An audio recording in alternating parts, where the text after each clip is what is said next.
تیرنا سیکھ سکیں، اور اس پانی کے اندر رہ کر یہ ایسٹروناٹ وہ سب کام کرتے ہیں جو کہ انہیں خلا میں کرنے ہیں۔ مثال کے طور پر بنا آکسیجن کے رہنا، اپنے جسم کو وزن کے بغیر محسوس کرنا، چیزوں کا جہاں وہاں پھیل جانا وغیرہ۔ صرف 1 گھنٹہ خلا میں گزارنے کے لیے یہ لوگ 7 گھنٹے تک مسلسل اس پانی کے پول میں پریکٹس کرتے ہیں۔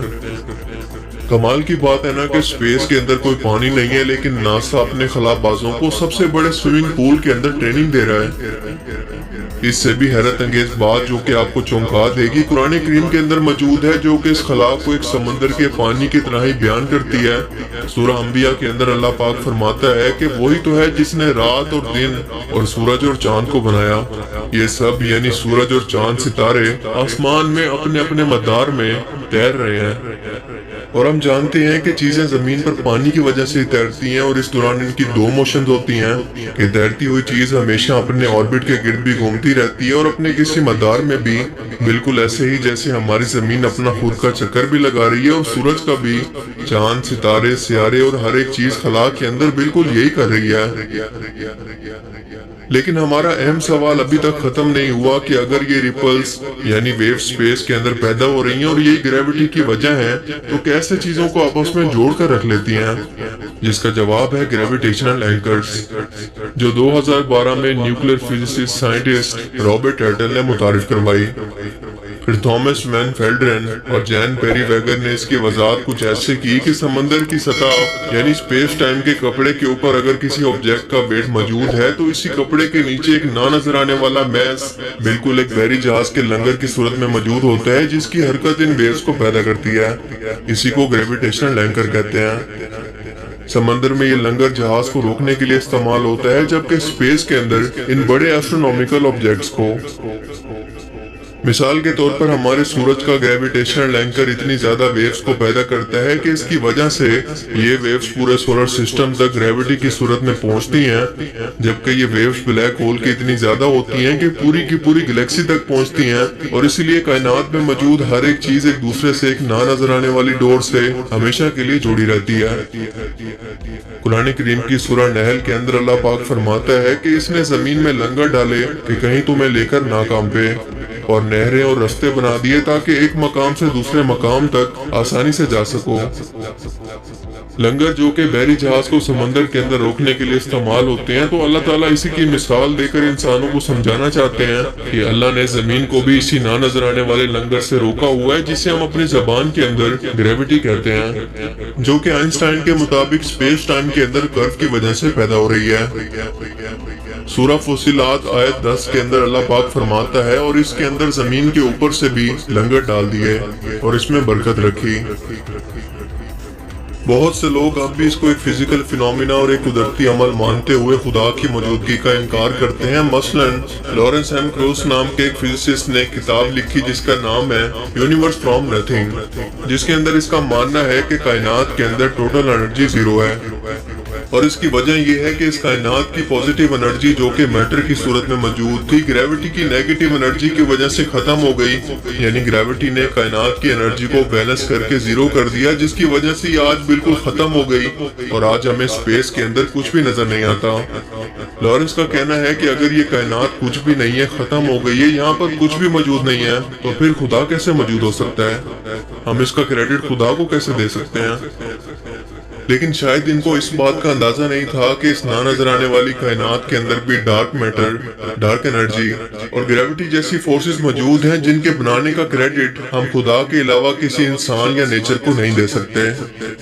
کیونکہ قرآن کریم کے اندر اللہ پاک فرماتا ہے، اور ہم نے زمین کو پھیلایا اور اس پر لنگر ڈالے جو اسے تھامے رکھتے ہیں، یعنی گریوٹی،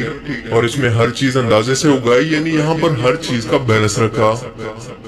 اور آج کے انسان یہ بات جانتے ہیں کہ اس بیلنس کے بغیر ہماری یہ کائنات موجود ہی نہ ہوتی یا بالکل تہس نہس ہو جاتی۔ مگر سب سے اہم سوال کہ عرب کے صحرا کے اندر لوگوں کو آج سے 1400 سال پہلے یہ سب باتیں کس نے بتائی؟ حالانکہ اللہ پاک یہ بات جانتے تھے کہ یہ باتیں ہم آج کے دور کے انسانوں کو سمجھ آنے والی ہیں، اس ٹائم کے عرب کے انسانوں کو یہ بالکل سمجھ میں نہ آتی، اس لیے کہ اب ان کے درمیان کوئی پیغمبر موجود نہیں ہوگا، مگر اس کی تعلیمات یعنی قرآن پاک پاک اور اس کے اندر موجود نشانیاں اس اللہ کی موجودگی کا احساس انہیں ہر گزرتے وقت کے ساتھ کرواتی رہیں گی؟ اور کیا آج بالکل ایسا نہیں ہو رہا؟ ایک بار سوچئے گا ضرور۔ اللہ تعالیٰ ہمیں سمجھنے کی اور نیک عمل کرنے کی توفیق عطا فرمائے، آمین۔